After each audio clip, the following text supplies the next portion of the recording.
Hello and welcome into another exciting episode of Capital City Sports. I'm Pat Cloney.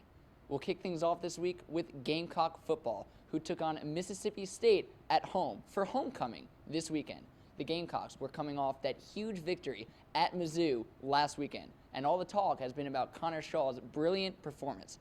But Shaw was up against another tough QB opponent in Mississippi State's Dak Prescott this week. Prescott leads the SEC with 9 rushing touchdowns coming into the game. For more, we send it to our very own Stan Smith. Stan?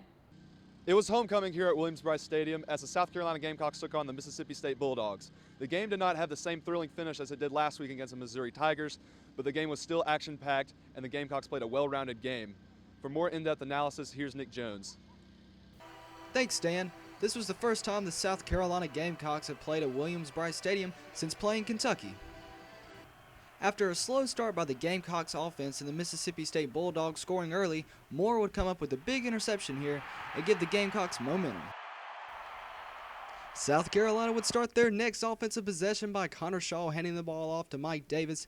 Davis would run off the edge of the tackle and get the Gamecocks into Bulldog territory. After 2 more plays, Connor Shaw would line up in shotgun formation and sling the ball to Shaq Rowland across the middle for a 14-yard touchdown reception. Now with the score tied up at 7, the Gamecocks defense would take the next drive and force Mississippi State to punt. South Carolina limited the Bulldogs to 6 conversions out of 13 attempts on third downs. On the next possession, Shaw would once again toss the ball to Shaq Rowland. Rowland would break a tackle here and run it into the end zone for a 43-yard touchdown. He had 2 touchdowns for the day with a collection of 57 yards total. As we start the second quarter, the score is now 14-7 in the Gamecocks' favor. Later on, Elliott Fry would line up for a 44-yard field goal attempt and crush it down the middle, making the score 17-7.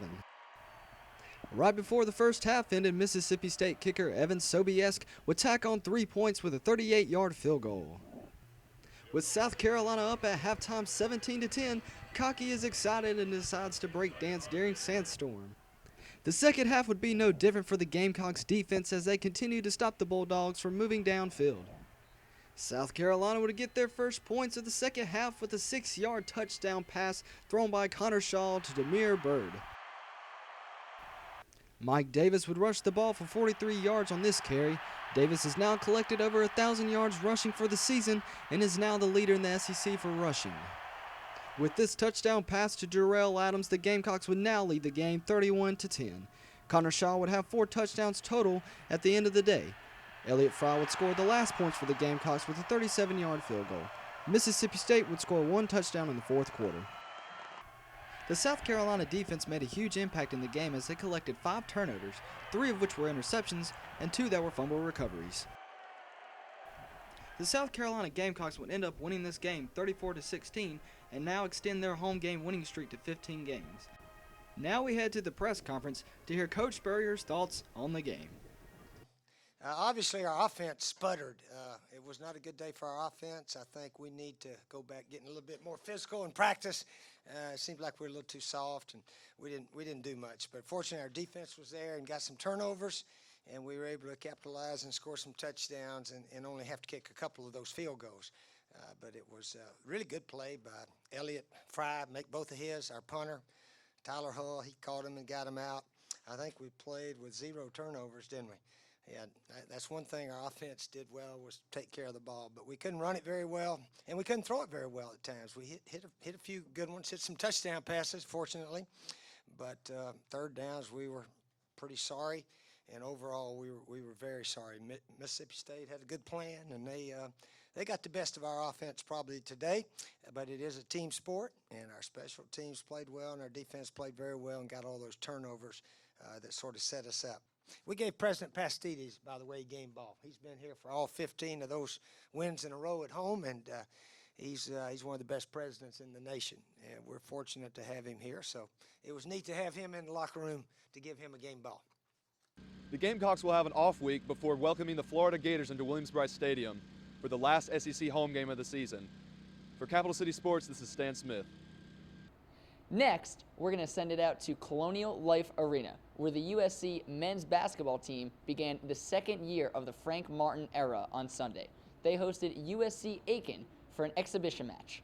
Katie Davis was there. Let's send it to her for the highlight. This is Katie Davis with Capital City Sports here at Colonial Life Arena. Carolina basketball fans are more excited this season than they've been in the past. Coach Frank Martin and fans have high expectations for this young and talented team. They played their first exhibition game against USC Aiken here. To see if they lived up to these expectations, let's take a look at the highlight. Fans came out to support Gamecocks men's basketball as they opened up their season with their only exhibition game against USC Aiken. Jumping right into the game, Dwayne Notice brings the ball down the court but misses a shot and gets help from teammate Demetrius Henry, and Michael Carrera is fired up with an early Gamecock lead. And right here, Dwayne Notice gets the ball over to the Lithuanian sophomore Chat Kavicius with the dunk, and another here by Carrera, who led the Gamecocks with 14 points in the game. Starting off the second half, Dwayne Notice comes out with the ball and a pass to Mendagas Casinas for 2 to put South Carolina up 46-28. And those young freshmen we talked a little bit about put on a show, combining for 40 points as Henry makes a two-pointer here and Justin McKee puts the Gamecocks up 56-38 with this shot. And here's where the game gets exciting as Aiken's Ronald Zimmerman shoots a three-pointer and brings the Pacers within 10 of the Gamecocks' lead. And again, Aiken's Paul Larson makes a shot to cut Aiken's deficit down 65-62. And rocking the bow tie, Coach Frank Martin shows his anger as Carolina picks it back up here with a pass to Casinas, then to the Lithuanian, who pads the Gamecocks' lead with 2 points. Carolina capitalized on the free throws towards the end of the game to close out their win, especially on senior Brenton Williams. After a close and intense second half of play, the Carolina Gamecocks held on to defeat USC Aiken 84-72. With Capital City Sports, I'm Katie Davis. Thanks, Katie. Next, we're going to switch things up a bit and talk to you about an up-and-coming fitness craze known as CrossFit. Never heard of it? Well, you're about to. We send it out to our resident fitness expert, Alyssa Lang, at CrossFit Vista for some more information. Whether or not you keep up with the world of fitness, you've probably heard the term CrossFit. It is not only a fitness regimen, but is recognized as a sport. CrossFit athletes can be found all over the country, including right here in Columbia. But what exactly is CrossFit? We answer the phone call every day. People want to know what is CrossFit. And my response to folks with that question is you just have to step through the door. That's the only way you really find out what CrossFit is. It's defined as constantly varied functional movements performed at high intensity. But CrossFit is more than just building strength. It's about building a community as well. You come in here and we've built a family, like the 12 o'clock class, you know everybody, you have friends, it's just really great. Same people come every day, and when they're not there, we're looking for them. We Facebook them, we call them, we're looking for them every day. I look forward to seeing those people every day. They make me smile. When I'm feeling down, they help me. So we're pretty good at leaning on each other, making each other stronger physically and emotionally. The love for camaraderie combined with physical results is often described by CrossFitters by using the phrase, drinking the CrossFit Kool-Aid. Once someone completes their first WOD or workout of the day, they're hooked. But some who see the high intensity that accompanies CrossFit may be nervous to take the leap. But CrossFit can be for anyone, from children to college students to senior citizens. These workouts are scaled to get anyone into the best shape of their life. One, CrossFit is for everybody, and there's a lot of naysayers within the fitness industry against CrossFit. Why should everybody do CrossFit? Because you'll be empowered, you'll be mentally stronger, you'll be faster, you will be stronger, you will do things that you didn't think were possible, and then you'll prove everybody else that's a naysayer wrong. That's really why you should do CrossFit. In Columbia, Alyssa Lang, Capital City Sports. The Lady Gamecocks basketball team was also in town for some preseason action this weekend. They are led by recent Hall of Fame inductee Dawn Staley. The 21st ranked Gamecocks have high hopes for this season. They took on North Greenville this weekend. Ryan Tolan was there. Let's send it to him for the action. We pick it up in the first half. The Gamecocks display nice ball reversal as Elena Coates uses her size to finish it inside. The Gamecocks use their stifling defense all game long to get out and running in transition. Alicia Welsh denies Tiara Richburg, and we're headed the other way as Tiffany Mitchell receives the outlet pass and finishes for the layup at the other end. Here, more of the same as Coates blocks Jaquaza Barino not once but twice, leading to more easy points. Khadijah Sessions pushes the ball up court and finds Coates, who can't finish, but right on the spot is Welsh, who's there for the rebound and the putback for the foul. While unmatched all game long, North Greenville still fought hard. Timothy Nelson finishes on the nice reverse layup here and led NGU in scoring with 9 points. The Gamecocks led at the half 48-10. The second half featured more of the same from the Lady Gamecocks. Coates rises up over 2 North Greenville defenders and scores 2 of her game-high 20 points. Later in the half, Mitchell will drive baseline and finish strong with her left hand for the hoop and the harm, put over 19 points in the game. Don Staley all smiles after the game as Lady Gamecocks shot 60% from the field, taking this one from the Crusaders 96-35. Coming into tonight's season opener against North Greenville University, the 21st ranked Lady Gamecocks figured to dominate, and they did just that, trouncing the Crusaders 96-34. The game was really never in doubt. The only real question was whether the Lady Gamecocks would break 100 points. They came up just 4 points short, but displayed a gritty defense and a nice post presence that they hope to carry through for the rest of the season. The 21st ranked Lady Gamecocks will take on Charleston Southern next Friday at 7 p.m. here at Colonial Life Arena as they hope to improve to 2-0 on the season. From Colonial Life Arena, I'm Ryan Tolan, Capital City Sports. Thanks, Ryan.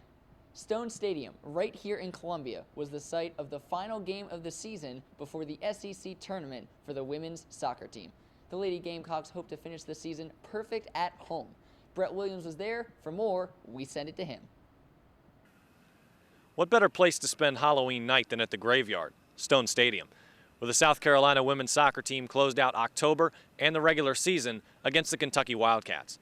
The Gamecocks came into tonight's match 14-2-2 overall in the season, sitting third in the SEC. So tonight was about picking up a win and trying to sneak into the top 2 seeds for the conference tournament, both of which will earn a bye and open against a winner from the play-in round. The Wildcats found themselves in the same situation, only 1 point behind South Carolina. They too were looking to make a move to the top. Let's take it to the highlight. An early chance here for South Carolina. Elizabeth Sinclair plays it in, and Danielle Lau with a nice backward pass. She was looking for Gabrielle Gilbert, but it slipped through, and Kentucky would take over from there. Wouldn't be long before the Wildcats struck. This is Caitlin Miller on the direct kick. She finds Kara Ledman, who finds the net for her second goal of the season in the 14th minute. It's 1-0 Kentucky. And the Wildcats would keep up the pressure all during the first half. Miller once again on the free kick just high over the crossbar. And then on this corner kick from Danielle Crone, headed in a good direction for Kentucky, but there wasn't any Wildcat there to pick it up. Best friend for South Carolina in the first half, certainly the corner kick. Gamecocks had 5 of them. This one coming in the 24th minute. Chelsea Drennan plays it in. It would sneak out to Danielle Al, who from point-blank range will sky it. But then the Gamecocks got their best shot of the first half here in the 44th minute. Krista Neary headed right on goal, but Kara Ledman doing it on defense too for Kentucky. Big header out. Kayla King would come up to make this save, and it would still be 1-0 Kentucky at the half. In the second half, the Gamecocks were quick to change the pace and establish some offensive pressure of their own. Drennan over to Au, and she would look inside for Raina Johnson. Casey Kumar coming up for Kentucky to make the deflection and keep the Gamecocks at bay. But eventually that pressure would get to Kentucky, and Kayla King comes up with a huge foul on Danielle Au, top of the box. She would get booked with the yellow card, and that foul sets up this. Cool, calm, and collected Danielle Au, driving it in the top corner past the diving King for her 6th goal of the season, and we're all tied up in the 52nd minute. Carolina keeping up that pressure first on this free kick. A couple of Gamecocks getting their feet on it. And then we go once more to the corner kick, and a couple more Carolina shots coming in before Kentucky clears it. To maintain the tie, Carolina would need to keep up the defense, and Sabrina D'Angelo did just that. First on this launch from Alex Carter, she makes the save. And then coming up on the direct kick, D'Angelo comes out for the deflection. Finally, the Gamecocks would break through. You're going to have to look quickly on this one because it caught everybody off guard. Raina Johnson takes the pass from Corinne Badgema, drives it home, and South Carolina leads it with only 7 minutes to play. This is the last shot for Kentucky. Miller one more free kick, and D'Angelo one more save. The Gamecocks win in dramatic fashion, 2-1 your final.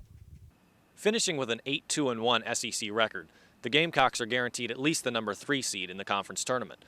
This means they'll kick it off down in Orange Beach, Alabama next Wednesday, November 6th, no matter their opponent. And as South Carolina bids farewell to the graveyard for this season, 6 ladies have said their final goodbyes. Credit to Danielle Au for contributing to a win in her and her fellow seniors' final night at home. They'll certainly remember this as a happy Halloween. Reporting from Stone Stadium, I'm Brett Williams, Capital City Sports. The South Carolina women's volleyball team took on Coastal Carolina on October 30th in a non-conference matchup. The Gamecocks had been swept in back-to-back matches and lost 5 of 6 overall. Let's jump right into it. First set, first point. Gamecocks looking to put it away, but not needed after an error here by Coastal. This would be a theme throughout the match. Later in the set, senior Juliet Thevenin going for the kill. She had 25 for the match, but not here. She misses wide. Trailing here 16-12, Darian Dozier puts it away for one of her 10 kills to get the Gamecocks back within 3. South Carolina finally pulls even at 21 on the kill here, forcing a Coastal timeout. The Gamecocks held momentum through the timeout, winning 3 of the next 4 points, setting up set point. First set in favor of the Gamecocks. Second set now. Coastal goes for the kill but makes another error there. Later on, middleback Esther Nagy puts it away for the Chanticleers. Missed opportunity for the Gamecocks as Kelly McNeil and Darian Dozier are unable to get it over there. Dozier bounces back with another kill, though, as the two teams traded points early in the second set. The Gamecocks nabbed a 9-7 lead after the block by Jackie Angermiller. Right there. And then Coastal proved resilient, though, going on a 12-5 run to grab the lead after some Gamecocks errors to set up set point. Another error proves costly as Sarah Blomgren sends it wide, giving Coastal the second set 25-22. South Carolina and Coastal couldn't settle their differences in the third and fourth, so this match was forced to a fifth set, where Coastal grabbed the early lead. Gamecocks looking for something here, but the 6-foot senior Kendra Bailey sends it right back where it came from. She's from Irmo, in case you were wondering. The teams went shot for shot early in the fifth set, but Blomgren nails another one here to give South Carolina match point at 14-12. Coastal wouldn't go easy, though, as Bailey gets them back within 1. Coastal with the chance to tie it here, and an error ends it. South Carolina narrowly avoids an upset on its home court, but gets back above 500 in the process, improving to 12-11. Coastal Carolina drops to 13-10. Redshirt sophomore Kelly McNeil recorded 52 assists for the Gamecocks. South Carolina will look to build a winning streak when they resume conference play on Friday with a visit to Kentucky. For Brian Principe and the rest of Capital City Sports, I'm Dalton Abel.